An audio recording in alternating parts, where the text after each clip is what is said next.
Portsmouth, a once perennial Premier League club, FA Cup winners, European hopefuls that had hosted the likes of Ronaldinho at their home stadium, Fratton Park. You might remember them if you're old enough. 14 years ago, they were playing in the Premier League and were relegated from it, and they went all the way down to League Two. The story goes that Alexander Gaidamak, a wealthy businessman, bought Pompey in 2006 and promised to commit to squad building, and did. They spent a lot on player recruitment and wages, spending £55 million on wages. But in 2008, the stock market crash happened, and Gaidamak pulled out funding, citing that historic stock market crash, and the club obviously went into financial disarray. Players were sold, Harry Redknapp left the club, and Gaidamak himself sold the club in 2009 to Sulaiman Al-Fahim, who had stolen £5 million from his wife for down payment for the purchase, and wasn't even allowed to stay in charge of Portsmouth because he didn't have any money. And after 5 months in charge, he was forced to sell the team. It was sold to someone called Ali El-Araby, and there's a big story around whether or not he was actually a real person. But at that point, the club found itself in £135 million of debt and went into administration and were hours away from liquidation. That led to a 9-point deduction, and actually the very next day, they won their FA Cup semi-final against Tottenham for the right to play Chelsea, the league champions. So they qualified for the Europa League again via the FA Cup route, but were denied the license to play in UEFA competitions because of their financial issues. And after all of that, the club was sold again and saved from administration, and everything was good in the world, right? Wrong. The club was sold to Vladimir Antov, against who there was a Euro-wide arrest warrant because of asset stripping a Lithuanian bank. So his legal position meant that he could no longer fund the club, and the club went into administration yet again. And the club eventually were relegated to League One and started the League One season with a 10-point deduction, and every single member of the playing squad left the football club. In 2012-13, the Portsmouth Supporters Trust signed a conditional agreement to take over the club while they got relegated to League Two, but there started to be some semblance of stability now. The club almost went down out of the football leagues, but eventually stayed up, and in September 2014, the club went debt-free. And since 2016-17, they have been playing in League One until this moment. The final whistle goes! The crowd are all over the pitch! 12 years after being relegated from the Championship, Portsmouth are back in the second tier of English football. I had the pleasure today of discussing the last 7 years of Portsmouth's experience in League One with Jack Hancock, who is a football analyst and a Portsmouth season ticket holder. And I really hope you enjoyed this discussion as much as I do. You might even get a little bit of a soft spot to Portsmouth. The whole thing is really wholesome. So here it is, my conversation with Jack Hancock. Here's to Portsmouth. And here he is, joining us on the show, Jack Hancock of the award-winning Hancock Analysis. Great to have you on, Jack. Just don't say where I placed in that award, because technically third place is still an award. Yeah, it's a pleasure to be here, though, mate. It's a bit weird having you ask me questions for one, because I'm more used to shooting them at your way. Yeah, Jack Hancock, obviously, what he's referring to here is the JLA FC spaces, which are on Twitter, JLA_FC on Twitter. You can go check that out. But in the meantime, we need to talk about Portsmouth, Jack. Obviously, your team. It's been a couple of weeks now since you won promotion. How does it feel now, having soaked it in a little bit and went through the wild celebrations and everything, having calmed down, and you're living in that reality now? Yeah, I'm kind of gearing up for transfer season now. It was a crazy week. Kind of after we were on promotion, I was out until 4 a.m. on the Wednesday morning, and I didn't sleep the whole week. Really, I reckon over the next 3 days I had cumulatively about 10 hours of sleep, and then that kind of it nearly killed me going into kind of this week, and just been very exhausted, but getting back into the swing of things now. Very much ready for a busy summer of writing articles about new Pompey signings. So that'll be fun. Check them out; they will be important because you know what, we'll get into kind of the EFL culture and what's it actually like to support a club from the EFL. Because of video assistant refereeing, which is an experience I enjoy. I miss enjoying football without. Anyway, when was your first season supporting Portsmouth? You're quite young, So, aren't you? You're about. I'm 20. I'm 20. So, comparatively to some, I'm young. But Yeah, no, so my first ever game was in 2009, 09, 010. I remember watching the FA Cup final in 2008 on the TV, but I didn't go to games at that point. But my first ever game was Portsmouth 4, Hereford 1 in the EFL Cup. Yeah, Hereford. Wow. And the things about my dad and my uncle took me, and the things I remember about it, Hereford had a bright orange kit. It was disgusting, but that really stuck out. And we had these little squashy sweets that were they're like monkeys or something. And yeah, I remember Picquion scored and Cranchar scored, and kind of from there, I was just gripped by it. I didn't have a season ticket until 1920, but I kind of went to games where I could because I can really afford it or whatever. But I've always been a Pompey fan since kind of those early days when I was 6 years old or whatever it was. So you kind of get the bug, and then you're in there for life, for better or for worse. Yeah. Well, and at that point, where were you in the football pyramid? So at that point, my first ever game, we were in the Premier League, and it was kind of. So I always joke. So if you're like a Man City fan, you're quite lucky because you've got these riches and any top six club, to be fair. But with me, I came into it in Portsmouth, had all these great players, just won the FA Cup. We're in an FA Cup final in a couple of years later, which I was lucky enough to go to the semi-final of when we beat Spurs.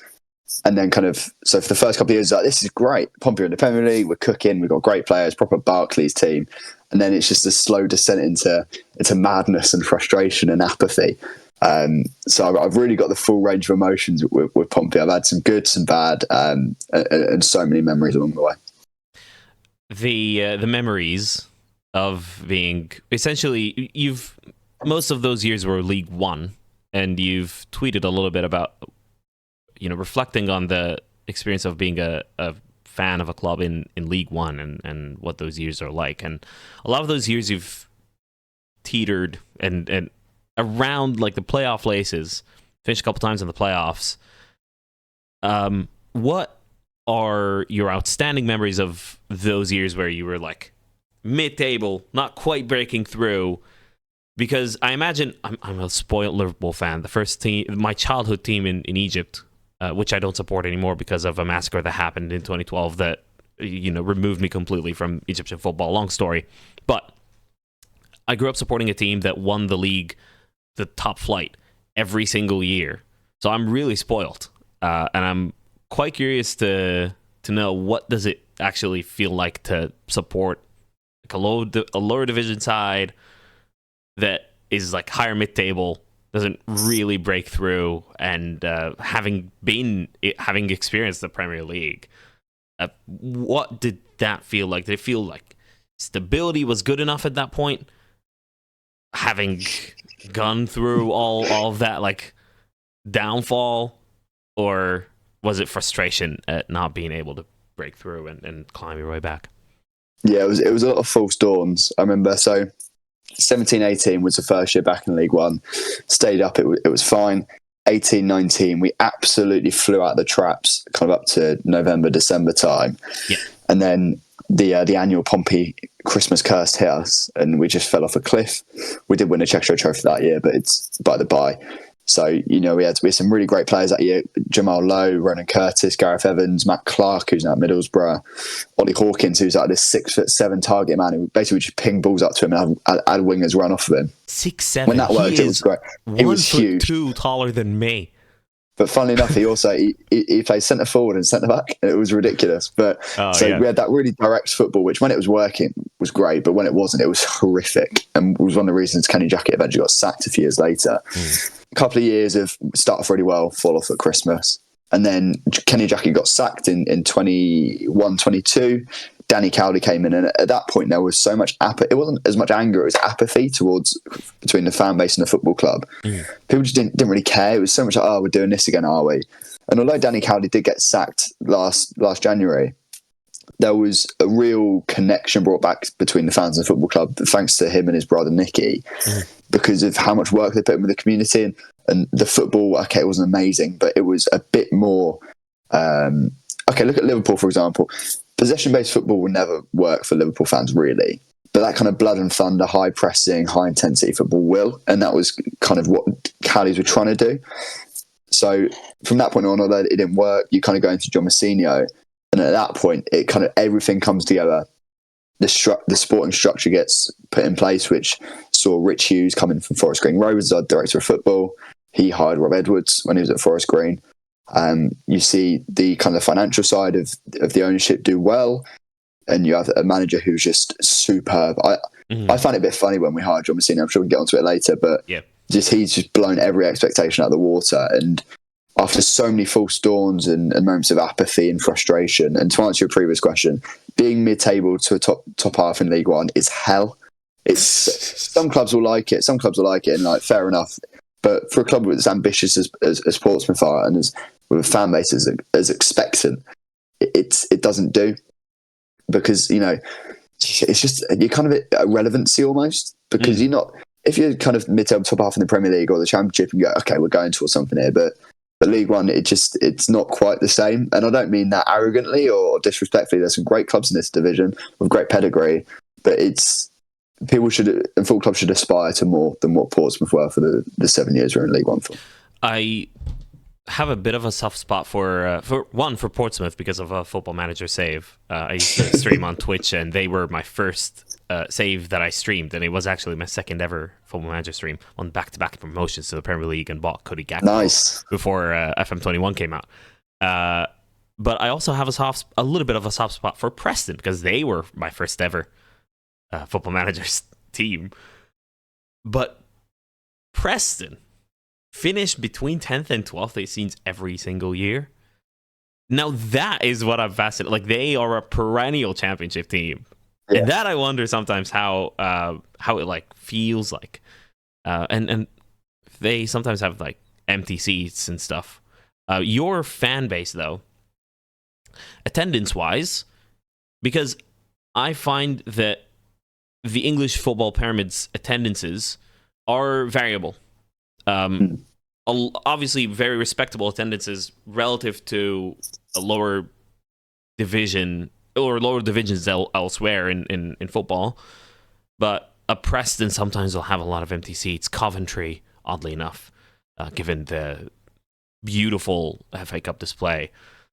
What were your attendances like? Obviously, a beautiful scene after full time in the game that won you promotion. But yes, what was it like in those years of frustration in League One? Always good. Always selling out. Well, not selling out, but even in League Two, it was closer to 20,000 and 10,000. In League One, it was 18,000, 0 because of COVID. Yeah, and but it was always superb. And although people might have had a bit of a moan and a complaint in the stands, rightfully so, at a lot of points, they kept coming. And I think that's really testament to Portsmouth as a city. And there's a quote that I'm putting in the butcher. It's along the lines of Portsmouth's an island city with a football club for a heart. Yep. And the football club is everything for the city. If you look at the area around Fratton, there are so many pubs, shops. When the football club doesn't do well, the city feels it. And I remember, so I went into Portsmouth the day after we got promoted. I went to go shopping, which was hell. And although this might have just been in my mind, everything just felt better. It felt happier and lifted. And I think that really epitomises it. There's without the football club, you out of the city, and without the city, out of the football club. The three big pillars of Portsmouth are the university, the navy, and the football club. And knock one of them down, and it all falls. You can't take one away from the other, and the fans will always be there. If Pompey very nearly got relegated to the National League about a decade ago. Yeah, Portsmouth would have nearly sold out week on week in the National League. It's very special, and it's a very unique position to be in. That's fantastic. And one of the things I kind of reflected on, I think I tweeted about after one promotion, is that I'm jealous of, teams that support their local, fans that support their local. Because I never had that experience. My upbringing was between two countries. One of them didn't have any football. The United States in 2004, in central Jersey, like there was nothing there. Even the Philadelphia team wasn't even thought of as something that existed. It opened in 2010. And I was a New York Yankees fan at the time. I'd watch baseball all the time. And they're in New York, not New Jersey. I'm more of a Mets guy. Yeah, you're more of a Mets guy. I associate with them more. I don't even watch baseball anymore, except the World Series. There was nothing there, and when I moved back to Egypt, I lived in the capital city, not my hometown, and there just wasn't that experience for me. And that's something I reflect on, I think, because that's part of being that spoiled, quote unquote, plastic fan, which I don't deny being, to be honest, because all the teams I supported weren't from like my locality. And hearing you like talk about, we're a one club city. You're an island as well. Yeah, don't forget that. It's definitely an island. Yeah. So there's this element of, you're kind of enclosed and everything relies on each other and is centered around each other, and one thing depends on the other. And that's beautiful. This season then, what was the football like? You mentioned they're the direct football that you had to live with for a while. John Mousinho, I thought he was Brazilian or Portuguese, actually, from his last name. Well, and then he does have, I listened to his interviews after the Portuguese promotion, heritage. and he's as English as it gets. He has slight Portuguese heritage, I believe. Yeah, I didn't find anything on Wikipedia because I heard that interview. I don't remember what sort of, but I think it was from the night you got promoted. And then I went to his Wikipedia and found nothing. But I'm sure there's some story there to his last name. But we'll stick to the football now. What are the tactics, your most important players? Talk me through what his setup is like and what we can expect from the championship. Because ESPN Plus here streams some of the championship, and I look forward to watching Portsmouth finally. Yeah, so this season it's the most possession based we've been since coming into League One. Okay. But it's not kind of bore you to death, knock it around forever and ever and ever. If you're looking at the Premier League side, I'd say most comparable to De Zerbi's Brighton maybe a year ago. So it's kind of a 4-2-3-1 that becomes a 2-4-4, that becomes a 3-2-5, kind of probing for gaps. And then once we can get the ball into midfield, midfielders turn out and play really quickly out to the wings. Very, very high emphasis on pressing and out of possession. We got an incredible goals against record. And that's reflected in the amount of work that John Mousinho and his team put into the prep out of possession, always flipping mid-game in terms of their structures and their pressing patterns. And going into the players, I think it's good to start with Colby Bishop. 20 goals this season so far, 2 behind top scorer Alfie May at the moment. But he's so much more than goals. He can drop into link. He's got an incredible passing range, good finisher. But most importantly, I was chatting to an analyst called H. It's the way he presses it. I've seen nothing like it at this level for so long. His understanding of angles and how to curve his run and where the shadows are for when he presses. It's ridiculous. And kind of moving back down the pitch, 2 wingers, Paddy Lane and Abu Kamara, just superb 1v1 wingers that work hard against the ball, bring flair, bring intensity. And then in midfield, I think Marlon Pack deserves a massive mention. Marlon Pack, I was going to mention him, yeah.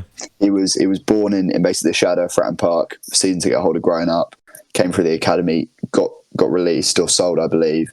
And then he came back last year, and he wasn't captain last year, which was a shame. But this year, John Mousinho gave him the captaincy, gave him so much responsibility. He basically runs that dressing room for John Mousinho, which takes away John's work, which is great. And yeah, it was very emotional to see him lift the trophy the other day. He was visibly crying, which was very powerful. And he just dictates play, puts a tackle in. He's got a ridiculous passing range. He plays these long switches out to the right from the left. We've got so many goals off the back of it because he just pings out to Abu Kamara, who runs 1v1 against a fullback, then shoots or crosses. And then if you look at our centre backs, ridiculous cohort. Connor Shocknessy came in from Burton on a free transfer. I didn't expect loads from him. I thought he was a bit of a squad player. Absolutely imperious all season. Steps out with the ball, dominant in the air, good in the tackle, leader, can do everything. Scored the goal, got us the title, obviously. Regan Paul, who unfortunately got injured in November, did his ACL. One of the best defenders at this level, hands down, should be in the Championship. And then an honourable mention to Sean Raggett, who's been here since 2019, came in on loan initially, and was a bit of not a joke, that sounds harsh, but he was a bit of a figure of fun, and people poked fun at him because he was on the eye, not the best footballer, quite clunky, very tall, but he kind of just stepped up.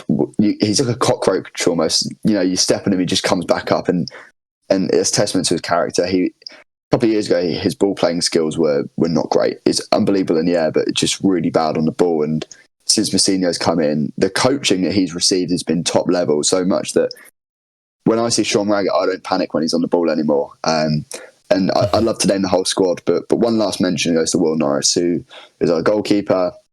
I compare him to Jason Steele in the way he distributes the ball, and I stand by that. And he's tied for clean sheets, I believe. And then kind of Saturday's game is against Lincoln. He's playing against the joint highest clean sheets holder in League One at the moment, Lucas Jensen. So whoever gets the clean sheet there, it's 18 and 18, I believe. So that's a big one. But I could have gone through so many other players. Alex Robertson of Man City, just fantastic as well.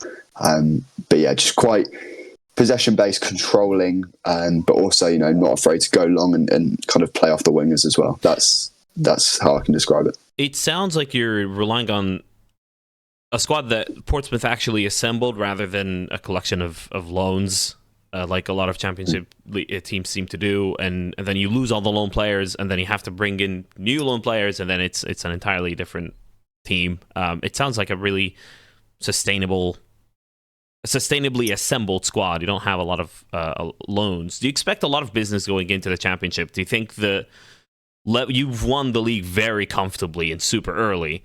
Do you think that they can mix it up with the championship team, as competitive as it is? Obviously, you expect Leeds, Southampton, Leicester, Ipswich Town, at least 3 of those, or at least 2 of those 4, let's say, go up, and it will become a teeny tiny less competitive. But do you think you can sustain yourselves in the championship without a lot of investment? Well, before I answer that, I want to get on the point on loans quickly.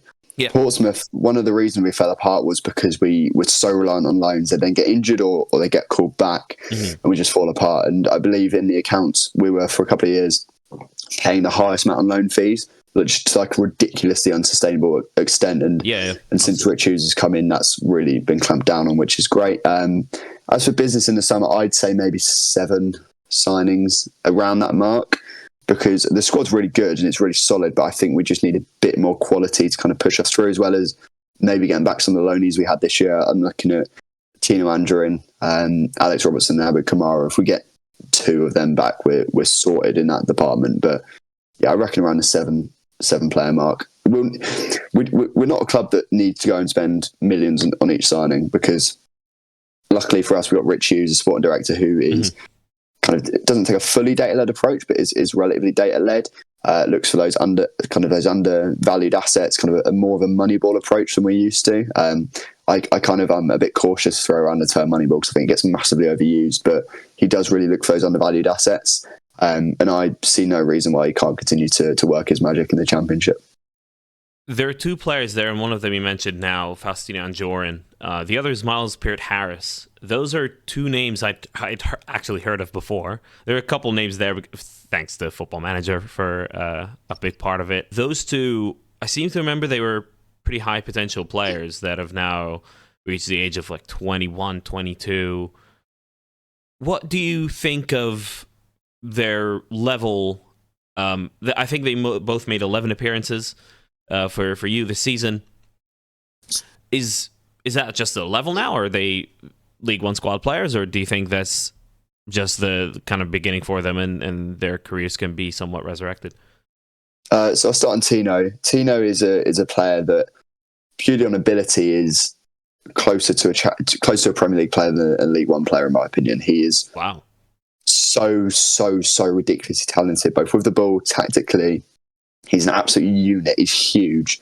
Yeah. The only thing with Tino is he's horribly injury prone, which is, we've had Tino since the summer. We got him back to fitness, and he went on a run of games, and he got injured. He did his hamstring again against Chesterfield in the FA Cup in November. And kind of since then, he was supposed to come back in February, I believe, and it's kind of just been pushed back. So if I'm happy to have Tino back if the wages are right. The only concern is injuries. With Miles, I was really excited when Miles signed, so I was a big fan of him at Forest Green Rovers. Very talented footballer.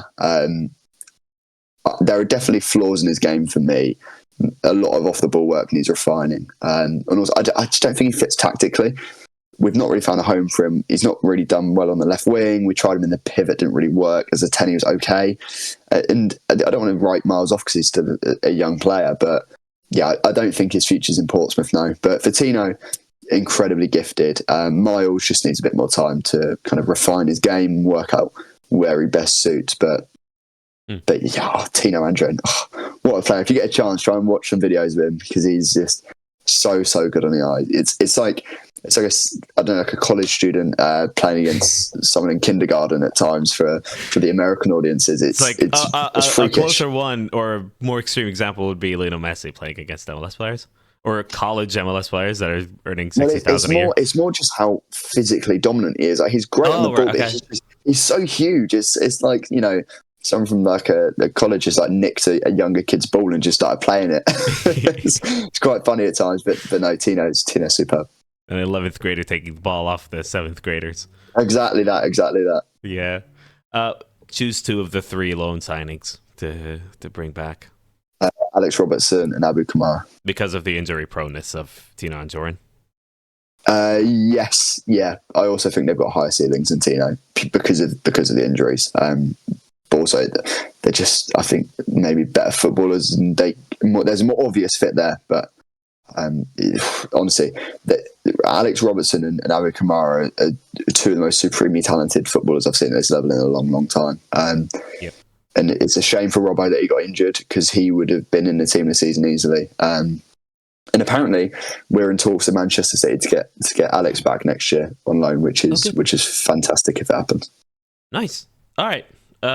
Enough of the actual football now. I want to hear about that one night in Portsmouth where you were promoted and you stayed up until 4 a.m.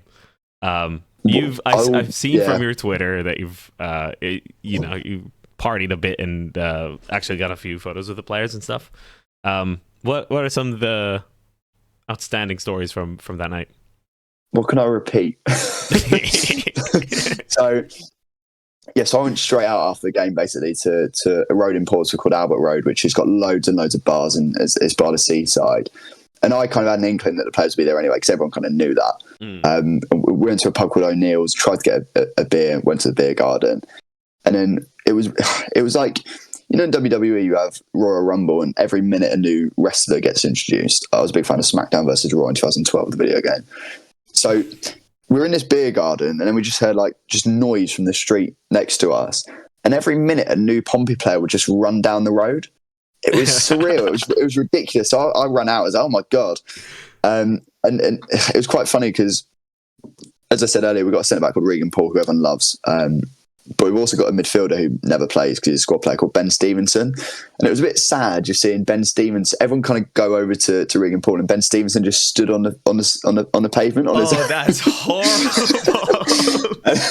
And then kind of after that, everyone kind of moved back into O'Neill's, the pub. And there was the entire squad were in there. About half the population of Portsmouth were in there, it felt like. I felt like it was going to faint at multiple points. It was a proper penny party. For the thoughts of the, penny for the thoughts of the staff members at that time for the in the pub. I've heard rumours that apparently the players might be paying for the damages at O'Neill's, which weren't intentional, but happen when there's so many people getting inspired. But anyway, yeah. And then kind of after that, everyone moved out into the street, and the players were kind of on the wall in the beer garden leading the proceedings of starting songs and stuff. And then I kind of peeled off to kind of chat to a few players, get a few photos, luckily, because I never get the opportunity to do that. It just never happens. So I thought I'd take my moment. Now I looked across, and Pompey's backup goalkeeper, Matt Macy, who is 6'8". Yeah, he's quite huge. He's huge. I've heard of him. I just looked over and I saw him, Ryan Schofield, the third choice goalkeeper, Lee Evans, a midfielder, and some random bloke just try and get into a Mini Cooper. But Matt Macy, bless him, 6'8", trying to get into a Mini Cooper. It was surreal. And then after that, we kind of left to go to a karaoke bar called Drift, because I had it on good authority the players would be there. And then got to Drift. It was like a 10-15 minute walk, I think. And then I was keen to get a drink, and I saw Callum Lang, one of my favourite Pompey players. He was so drunk, he was. He was singing Wonderwall. So I went over and put my arm around him. And it was just a surreal moment where I was singing Wonderwall with one of my favourite footballers. And I tried to take a photo and I was like, yes. I said to my mate Andy, who I do the podcast with, I went, Andy, I've got a photo of Callum Lang. So I got my phone out, looked at it, and it's the blurriest photo you've ever seen because I forgot to turn off the live mode. Oh. So you just about make out me and Callum Lang. And then kind of from there, went upstairs in front of the inside balcony level where all the players were, and Joe Rafferty was doing certain things and saying certain things to the crowd, which I'm not sure I can repeat, but if you've been on Twitter, I'm sure you've seen a few of them. Everyone got kicked out by the police eventually because it was like an hour and a half past closing time and everyone refused to leave, including the players, and then kind of filtered out onto the high street whilst I was waiting for my Uber home. And I was chatting to Joe Rafferty, who it was quite an emotional moment.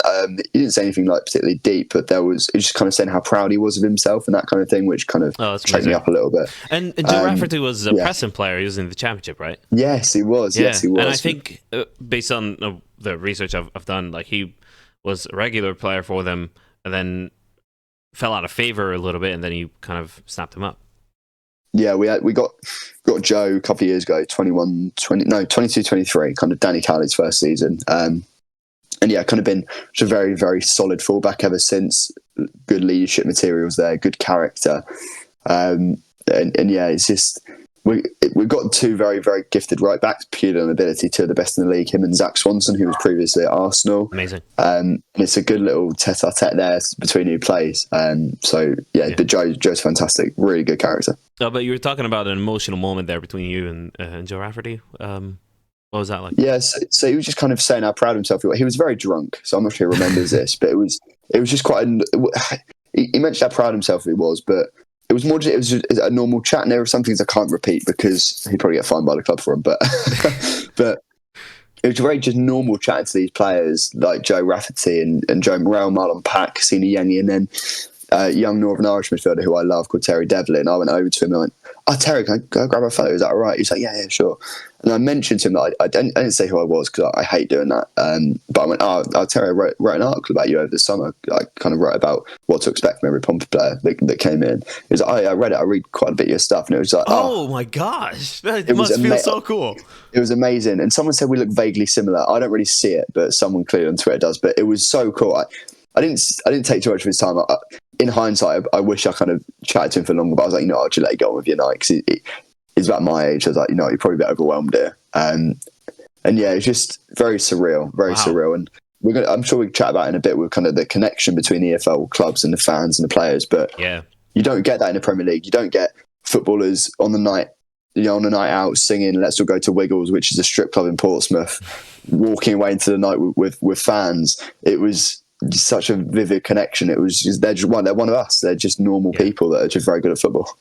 Yeah, you don't get it from a typical Premier League club. And actually, a very good juxtaposition there. I don't know if juxtaposition is the right word, but when you were talking about your tactics, I was thinking that is the exact opposite of Man United. Wingers that will commit themselves defensively, like a workman-like midfield, someone in the middle that will just like tackle and organize things and everything that they expected from Casemiro, and they are not getting it. It's beautiful. Similar ages as well. That makes you think, doesn't it? It makes you think. Makes you think. Who's better?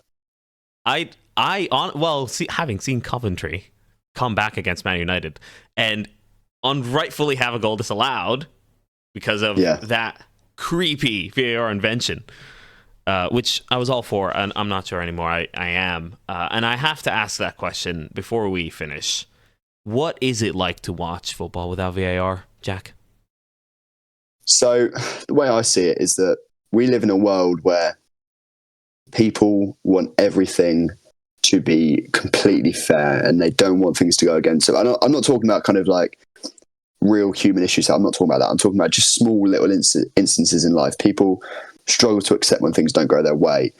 And football is inherently a sport that has so many variables, so much chaos, and you're not going to get every decision go your way. It's just that's life. Things don't go your way all the time. And it's so great being able to celebrate a goal. And if something goes wrong, you have a go at the referee, but it doesn't matter because it's gone, it's done, and then you score, and who cares? And there's just people just kind of accept it more. And it's not a perfect sport because life isn't perfect. Yeah, you're not going to get every decision go right. That's not how life works. So, okay, yeah, there's been quite a few dodgy calls this year and throughout I'll stay in League One and the EFL. But you know what? To an extent, suck it up, deal with it. You're going to get better moments without VAR than with it. And it's quite nice being able to celebrate a goal. I don't know what VAR feels like. I've never been in a stadium with it. That's a lie, actually. I was at the Spurs game in the FA Cup last year, but there wasn't a VAR call, so it doesn't really matter. But it's just you can celebrate. It's nice. I work for Philadelphia Union, and we do have, obviously, VAR. It is a little bit difficult at times to celebrate goals. Or to, like, I don't obviously celebrate because I'm in work mode at that moment. Like, I've celebrated sometimes, but not all the time. It's sometimes it's quite difficult to celebrate a goal because you feel like there's a suspicion that it might get disallowed, and it's a bit of a hum of like yay, and that's it, and it's terrible. I'll put this on record before we finish. Long before VAR, like 2015 or 16, I'd always said that football needs some video review for decisions that are quite ridiculous and are given the other way, and particularly because assistant referees can't keep up with professional players, and the referee doesn't have four like eyes on the back of their head, like they can't see everything. And I was a huge advocate for VAR or some form of video review, as it were. And I'm now going, this still feels strange. Like, it still feels foreign. It now feels like an invasion on the fun, which is what football is supposed to be, and it's getting tiring. Watching the experience of watching your team with VAR there. A lot of the time, I'm watching on TV. Obviously, I haven't ever been to Anfield. Maybe one day, but it's become quite difficult to know when it's a goal, when it's not. You see the Wolves goal the other day, perfectly fine goal, bit of play on the right, it's swung in, header at the back post, perfect. And then there's someone like puts their arms out, and the defender flinches, says nothing, and it's disallowed. And it's like, oh my Lord, when can we celebrate goals anymore? And I just can never be sure. And it's a bit tragic. But yeah, it was sad to end on a low. I didn't design it that way, but it's how the conversation went. But Jack, thank you so much for being on the show. You're an absolute gem. This was so much fun to talk about. Congratulations on on Portsmouth's promotion. Where can people find you? You're obviously an award-winning analyst. Obviously, well, third place, but we're going to skip that. They'll count. Bronze medals at the Club World Cup for my boyhood club always counted, and we got like 2 or 3 of those. And professional players know about your thing that you're doing. So let the people know, where can they find you? Yeah, if you follow me on Twitter /X and Medium, it's at Hancock Analysis. If you can make any jokes about if anyone out there can make any jokes about my surname that I haven't heard before, I'll buy you a pint if I ever meet you. That's a Hancock guarantee. I've heard them all, so you're getting very creative. That's my challenge to anyone who's interested. I can guarantee you I've heard most of them. Well, on that note, thank you so much for being on.